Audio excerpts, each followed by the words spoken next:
এখন প্রথমে যাবো কেক পট্টিতে, খুব ট্রেন্ডিং এ আছে, নিউজ বানাইলেই লাখ লাখ ভিউ। তারপর যাবো সিজান ভাইয়ের ভাতের হোটেলে, যাই উল্টা পাল্টা প্রশ্ন করবো, সিজান ভাই সেই তো যাইবো, ভুলভাল উত্তর দিব, ভিডিও ছাড়লেই ভাইরাল। কাপড় ছাড়াও কি আসতে চেয়েছি? না না, ওই যে বললা যে লজ্জা নাই নাকি, আমি কাপড় ছাড়া আসছি, কাপড় পরে আসছি ভাই। ভুলভাল উত্তর দিব, ভিডিও ছাড়লেই ভাইরাল। ভাই এই জায়গায় একটা লাশ খুন হইছে ভাই। দেখা তো মনে হইতাছে 6-7 বছরের কোনো বাচ্চা। নিউজটা নিয়ে নেই মনে কি? যা বেটা, এটা ট্রেন্ডিং টপিক নাকি? এটা ছাড়লে কি ভিউ হইবো? ট্রেন্ডিং টপিক ফুড, যেগুলো ছাড়লেই ভাইরাল। তাইলে ভাই, কন্টেন্ট ক্রিয়েটর শিবন নিয়ে আছে না, ও নাকি ওর মায়ের ভাত দেয় না, কিন্তু বিরিয়ানি দেয় 3 বেলা। বিরিয়ানি দেয় কাইটা, এই যে ভাত দেয় না, এই জিনিসটাতে হাইলাইট করে নিউজ বানাইলে কেমন হয়?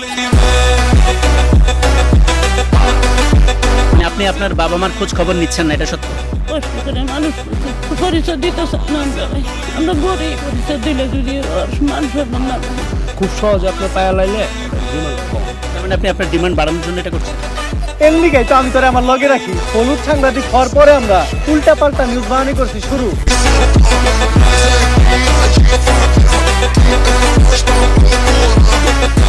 মানে কি আসিল এটা আপনারা দেখছেন?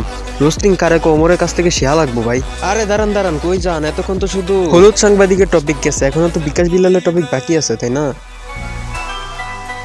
লালু ভাই, এটা আপনি কার কাছে নিয়ে এলেন? ওনারে চিনস না তুই? উনি অনেক বড় তান্ত্রিক, এই দেশে ওনার লক্ষ লক্ষ মুরিদ। উনি নতুন একটা বই লিখছে, বইয়ের নাম শয়তান ধরার গর্জন। যেই বই কইরা নতুন কইরা লাখ লাখ মানুষ তান্ত্রিক হইতাছে।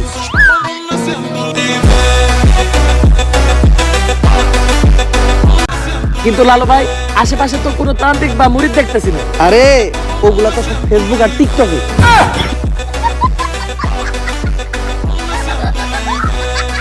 উপায় দেন, যদি সফল হতে চাও তাহলে আমার লেখা এই বইটি নাও, শয়তান ধরার গর্জন। এই বইটি নেওয়ার সাথে সাথেই তোমার জীবনে থাকবে না কোনো অর্জন। হৃদয় ভাঙার গর্জন বই নিয়ে যাদের মাথা ব্যথা, শয়তান ধরার গর্জন, হৃদয় ভাঙার গর্জন, শয়তান ধরার গর্জন। আমি কথা দিয়ে কথা রেখেছি, শয়তান আসেনি তো ফিরে। আমি শয়তান তাড়ানো গল্প লিখেছি আমার সারাটি জীবন ধরে। আমি অন্ধকারে মোমবাতি জ্বালিয়েছি, তবুও পাইনি ভূতের খোঁজ। আমি ভূতের অপেক্ষায় ছিলাম, ভূত নিজেই হয়েছিল নিখোঁজ। মার্কেটে আপাতত ছন্দই চলে। বাবা বইটা একটা আমারও লাগবে। দাম কত এটা? মাত্র 1000 টাকা, মাত্র 1000 টাকা, মাত্র 1000 টাকা। ঠিক তেমনি হৃদয় ভাঙার গর্জন বইটা কেন 1000 টাকা জানেন? 100 টাকার বই, কারণ চাহিদা বেশি। মানুষ যেভাবে অর্ডার করতে থাকে, আমি নিজে প্রমাণ, মানে পাগল হয়ে যায়। হৃদয় ভাঙা গর্জন বইয়ের জন্য মানুষ পাগল হয়ে যায়। 1000 টাকা দিয়ে আর কিনু?